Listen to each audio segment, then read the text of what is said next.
สบายดีทุกคนมาเบิ่งกันอีกคลิปหนึ่งสำหรับการถ่ายทางต่างอีกเนาะคลิปหนึ่งตอนนี้เราก็อยู่เส้นทางดงโดกวันนี้ก็สิพาทุกคนเขาไปเลาะเบิ่ง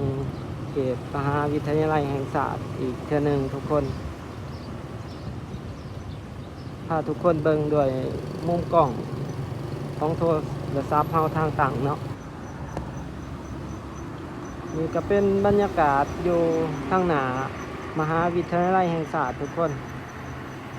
สายมือเฮาก็เป็นป้ายรถ BRT ในเขตนี้ก็มีรถมาจอดหับแก่เครื่องเนาะขวามือที่เราเห็นนี่มีหลายเลยทุกคน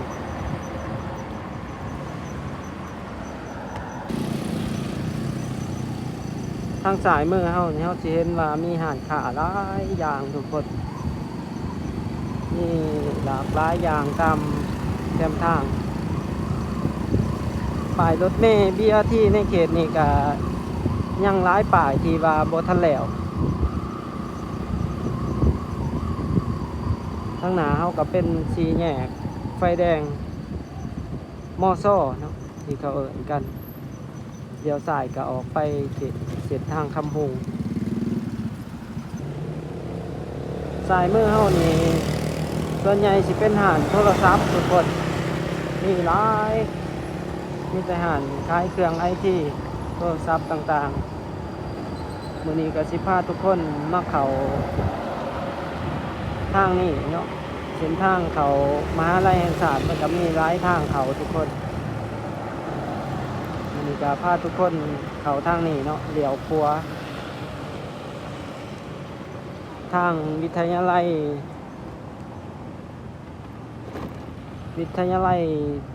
คงจื้อเส้นทางนี้ที่นี่ก็มีข้าวเจ้าขายทุเรียน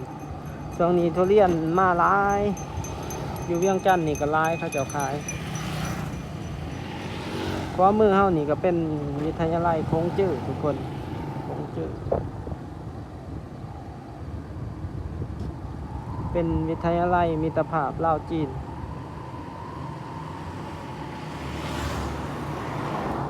เป็นคาเฟ่เนาะที่เราเห็นขวามือนี่เป็นบรรยากาศอยู่ที่วิทยาเขตมหาวิทยาลัยแห่งศาสตร์ในช่วงนี้ก็ถือว่านักเรียนก็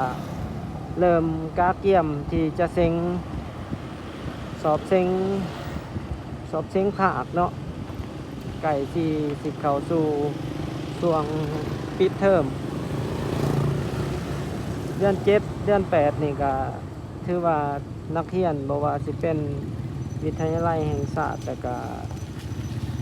ก็ม.ต้นม.ปลายเนาะก็เริ่มพักกันทุกคนเข้าสู่หน้าฝน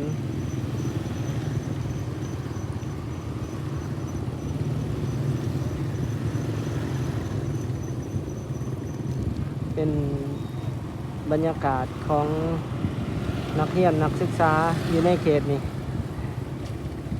ซึ่งว่าถนนซ้ายนี่ก็เป็นอีกซ้ายหนึ่งที่ว่ามีการค้าขายห้านค้าหลากหลายอย่างในเขตมอซ่อนี่มีทั้งคาเฟ่มีทั้งห้านค้าต่างๆเดี๋ยวเราก็สิมาเข้าบอนนี่มากินน้ำอยู่มีเชียทุกคน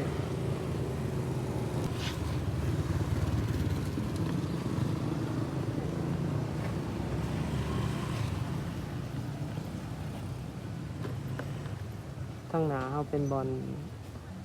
หาดไฮเซาเนาะแพงได้ทุกคนบอลเคยโทรถามนะ120,000แพงขนาดนี่เขาสิเขามากินน้ำอยู่หาดมีเชียนี่ทุกคนนี่เป็นบรรยากาศอยู่ที่หาดมีเชียทุกคนมีนักศึกษาหลายเพราะว่า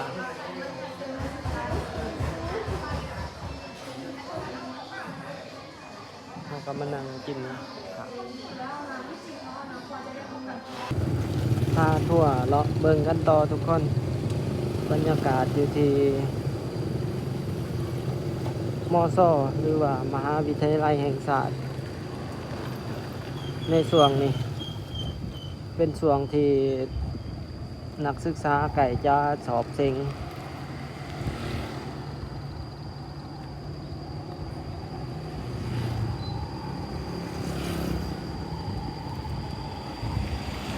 บรรยากาศก็ต่างจากหลายปีก่อนหลายทุกคนถ้าในสมัยก่อนเมื่อหลังประมาณ10 ปีก่อนเนาะถือว่าการเขาเรียนเขาศึกษาที่มหาลัยแห่งศาสตร์นี่เป็นสิ่งที่โคตรยากเลยแล้วก็อาจจะมี2 ทางในการเขาเรียนแบบทางรัฐก็สิมีการจ้างเขาเนาะการ2 ทางที่ว่าซื้อขายการเขาเรียนแต่ก่อนก็ค่อนข้างว่าแพงประมาณ10,000-20,000 บาทถ้าผู้ใดที่ว่าเซ็งบ่ติดที่ว่าอยากเข้ามาเรียนมหาลัยแห่งศาสตร์คือแต่สมัยก่อนแต่ว่าปัจจุบันนี้ก็ นักเรียนก็บ่พอเนาะนักเรียนก็บ่หลายบ่คือแต่ก่อนแทบจะบ่ได้เซ็งเขาเดี๋ยวนี้ก็อันคือสมัยก่อนนี่ที่ว่าเขายากบางแม่นไฟก็อยากเรียนมหาลัยแห่งศาสตร์ก็ยังบ่ได้เรียนเนาะความเขายากแต่ว่าปัจจุบันนี้ก็เขาเรียนง่ายอยู่เนาะถ้าผู้ใดมาเซ็งก็ติดอยู่นี่ก็สิมีเซเว่นสาขา3ทุกคนอยู่ขวามือที่เราเห็นนี่ก็เป็นบริเวณตลาดเขตที่หลายๆคนเดินกันก็ถือว่าเป็นจุดศูนย์รวมของการค้าขายแล้วก็สินค้าที่นักศึกษาเขามาซื้อมาขายนี่หลายทุกคน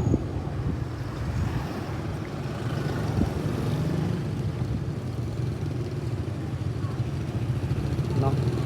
ที่มีห่านซ่าห่านหนำหลายๆแบรนด์มาเปิดอยู่นี่คือเราเห็นหลายอย่าง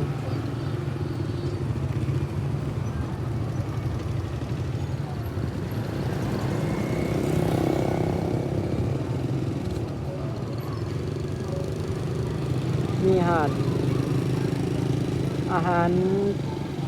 ด่วนต่างๆมีหลากหลายอย่างทุกคนสินค้าเป็นตลาดย่อมๆในมหาวิทยาลัยเลย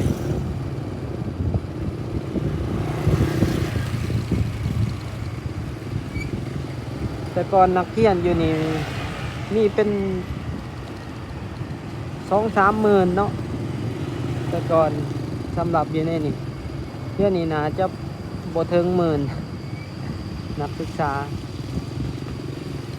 แต่ก่อนการค้าขายหรือว่าความคึกคืนนี่คึกคืนขนาดแต่ว่าตอนนั้นก็เส้นทางยังกับค่อนข้างว่าแห้งโส้มกว่านี้เนาะแต่ว่าเดี๋ยวนี้ก็คือว่ามีหลายบอนก็ดีขึ้นสำหรับเส้นทางมีเฮาสิพาทุกคนเดี่ยวขึ้นไปทางหอพักซีเกม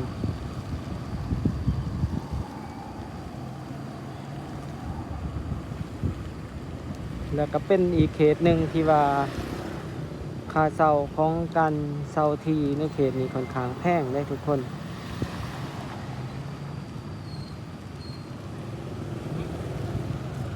แต่ว่าปัจจุบันนี้ก็บ่แพงปานใดบ่ทอสมัยก่อนเพราะว่านักศึกษาบ่หลายคือสมัยก่อนทุกคนจะมีเบิดทุกอย่างเนาะในเขตอ่านสะดวกซื้อนี่ก็เป็นโศกทวีอ่านสะดวกซื้อแบรนด์ลาวแล้วก็สิมีอเมซอนมีอาหารน้ำชาต่างๆขวามือเฮาก็เป็น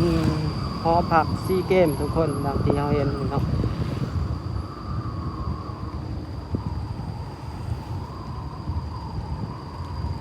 ก็สิมีแต่ละคณะตาม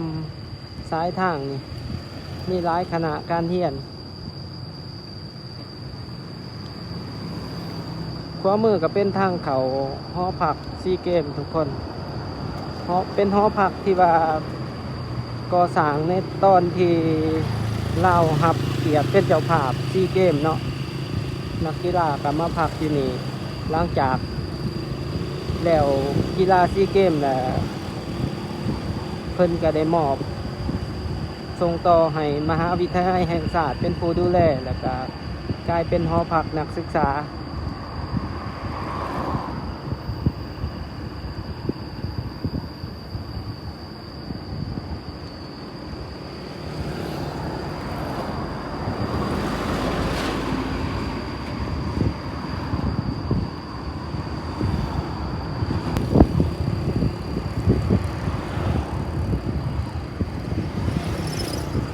สายมือเฮาก็สิมีหลายๆคณะอยู่เรียนตามซ้ายทางสายมือเฮา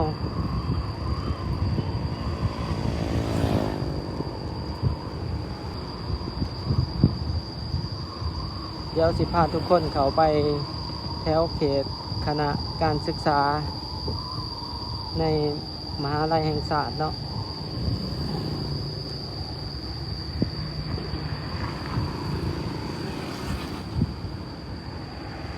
สิพาทุกคนเลี้ยวครัวบอนนี้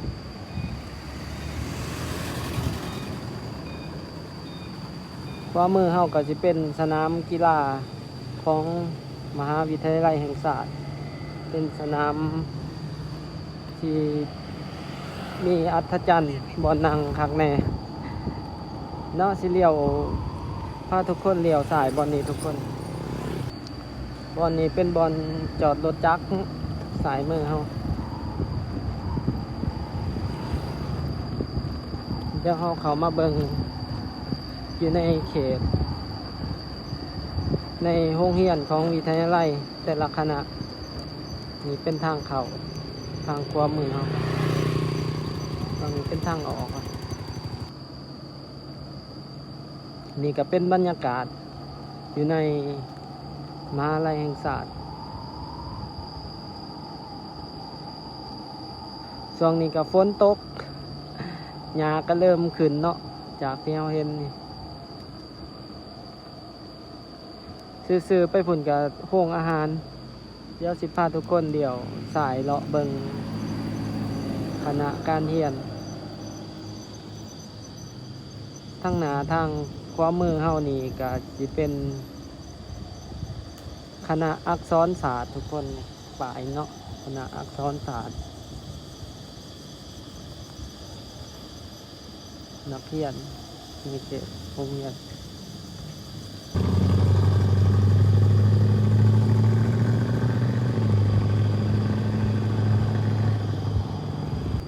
คณะศึกษาศาสตร์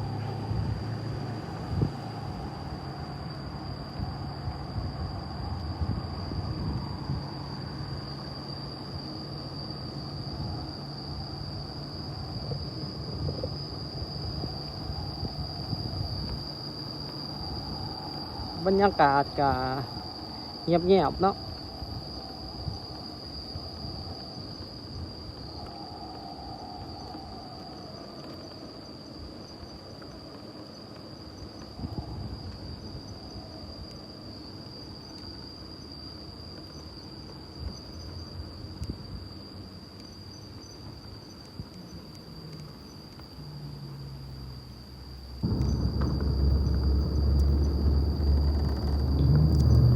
คือในปัจจุบันนี่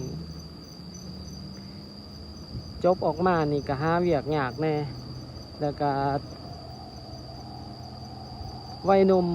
ในปัจจุบันนี่ก็มีทางเลือกการหาเงินหลากหลายวิธีหลายคนก็เลือกที่สิบ่เรียนต่อคือปัจจุบันบางคนก็ไปเป็นอินฟลูเอนเซอร์ต่างๆ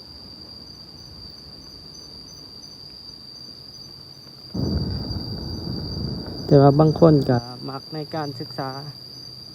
มีเป้าหมายที่อยากเฮ็ดเวียกกับรัฐอยากเฮ็ดเวียกกับองค์กรเนาะก็เรียนต่อแต่ว่าบางคนก็ไปเรียนต่างประเทศก็หลายนักศึกษาลาวในปัจจุบัน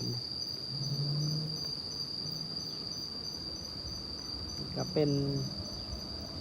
อีกคณะหนึ่งในวิทยาลัยแห่งชาติเขตอธิการก็สิประมาณนี้ทุกคนสำหรับในคลิปนี้